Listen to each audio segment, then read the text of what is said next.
यदि इस दास के स्थान पर आज कबीर परमेश्वर भी आ जाते,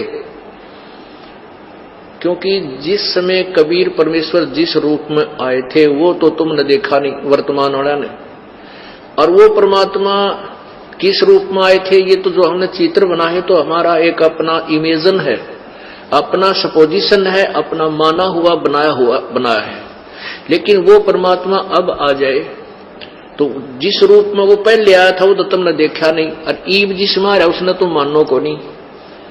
जिस समय कबीर परमेश्वर जिस रूप में आए थे वो तो तुमने देखा नहीं, वर्तमान वाला ने, और वो परमात्मा किस रूप में आए थे ये तो जो हमने चित्र बना है तो हमारा एक अपना इमेजन है, अपना सपोजिशन है, अपना माना हुआ बनाया है। लेकिन वो परमात्मा अब आ जाए तो जिस रूप में वो पहले आया था वो तो तुमने देखा नहीं, और ईब जिसमें आ रहा उसने तुम मानो को नहीं। परमात्मा वर्तमान में इस दास के रूप में विराजमान है।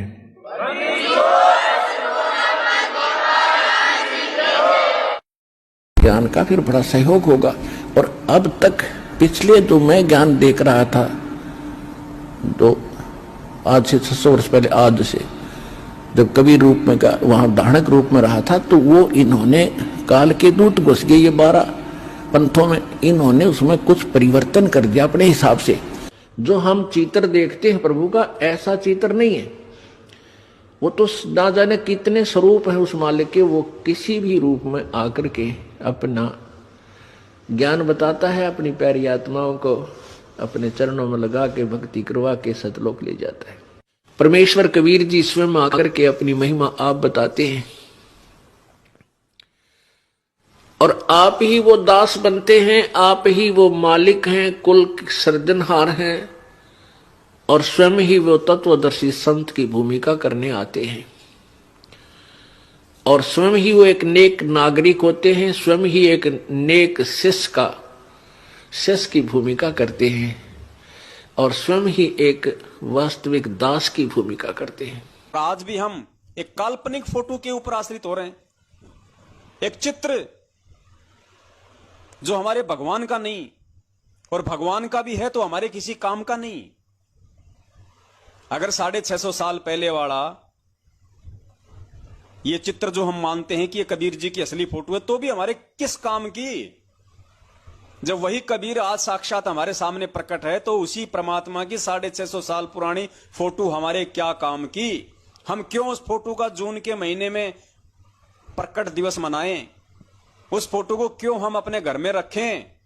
अगर फोटो को हम घर में रखेंगे, दरबार में रखेंगे, तो हमारी सुई जाएगी 2 पे। जब हमारा परमात्मा एक है, हमारा इष्ट एक है, हमारा गुरु एक है, तो दूसरे को घर में रखने का फायदा क्या? जब भी उसको देखोगे आपका ध्यान डाइवर्ट होगा, आपका प्यार बटेगा, आपकी आस्था बटेगी। अरे किसी आदमी की 2 पत्नियां हैं, अब बताओ वो प्यार उस आदमी का बटा कि नहीं बटा उन दोनों में?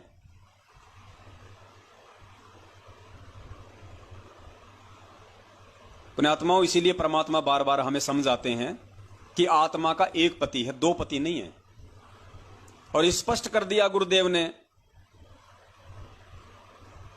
इस कागज की दाढ़ी मूंछ वाली फोटो के विषय में कि ये तो काल्पनिक है। काल्पनिक मतलब ये तो मन की सोची हुई बात है। भगवान का ऐसा रूप नहीं था, भगवान का ऐसा चित्र नहीं था। जब कबीर परमात्मा तो इस चित्र में नहीं आए। ये तो बनाते बनाते बनाते बनाते आप गूगल पे जाके देखो, कबीर दास के नाम से कबीर दास की फोटो इमेज आपको 50 प्रकार की मिल जाएंगी। किसी में काली दाढ़ी है, किसी में सफेद दाढ़ी है, किसी में बूढ़ा है, किसी में जवान है, किसी में पूरे कपड़े पहन रखे हैं, किसी में खाली लंगोटा सा पहन रखा है। आपको 50 प्रकार की फोटोएं मिल जाएंगी, क्योंकि बार बार बार बार बार बार हमें उसी फोटो को हमारे सामने पेश किया जा रहा है, तो हमें लगता है कि यही भगवान है। अब जैसे ये तो चलो 650 साल पुरानी बात हो गई पुण्यात्माओं।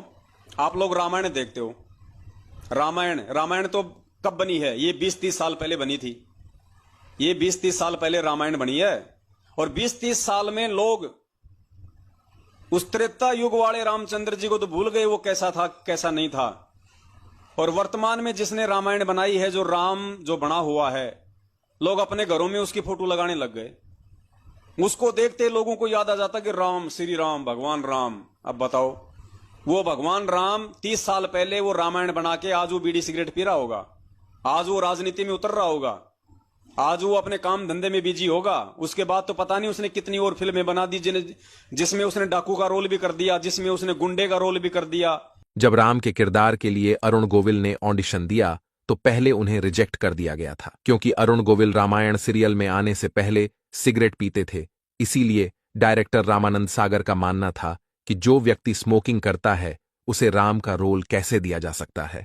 हालांकि अरुण गोविल की मुस्कान की वजह से उन्हें यह रोल बाद में मिल गया था। बार दिन ये आए, बार बार दिल ये गाए, तू जिए हजारों साल, ये मेरी है आरज़ू। Happy birthday to you. दोस्तों, रामायण में भगवान राम जी का किरदार निभाने वाले अरुण गोविल जी ने जिन फिल्मों में काम किया है उनके नाम। नंबर 1 पे फिल्म आती है लल्लू राम, नंबर 2 अयास, नंबर 3 इतनी सी बात, नंबर 4 श्रद्धांजलि, नंबर 5 जियो तो ऐसे जियो, नंबर 6 जुदाई, नंबर 7 सावन को आने दो, नंबर 8 राधा और सीता, नंबर 9 सांच को आंच नहीं, नंबर 10 पहेली। चांद जैसे मुखड़े पे बिंदिया सितारा नहीं भूलेगा। उसने कितनी और फिल्में बना दी जिसमें उसने डाकू का रोल भी कर दिया, जिसमें उसने गुंडे का रोल भी कर दिया, जिसमें उसने साधु का रोल भी कर दिया, जिसमें उसने भिखारी का रोल भी कर लिया। लेकिन लोगों की सोच जो है अज्ञानता के कारण उस व्यक्ति को देख के ये बनी हुई है कि ओ राम जय हो जय हो। कई तो टीवी के आगे ही दंडोत मार देते हैं कि जय हो भगवान श्री राम की, अयोध्यापति पुरुषोत्तम भगवान की जय। बताओ, ये है हमारी मानवीय बुद्धि का स्तर। अब बताओ, 30 साल में हमने उस व्यक्ति को, जिसने वैसी पता नहीं सैकड़ों फिल्में बनाई हैं, उसको आज हमने भगवान मान लिया, श्री राम मान लिया, और आज हम उसकी फोटो को अपने घरों में लगा रहे हैं। ये तो 650 साल पुरानी बात हो गई, ये तो नस नस में समा गई। तो पुण्यात्माओं, नस नस में जो अज्ञानता हमारे समाई हुई है, उसको ज्ञान आधार से बाहर निकालने के लिए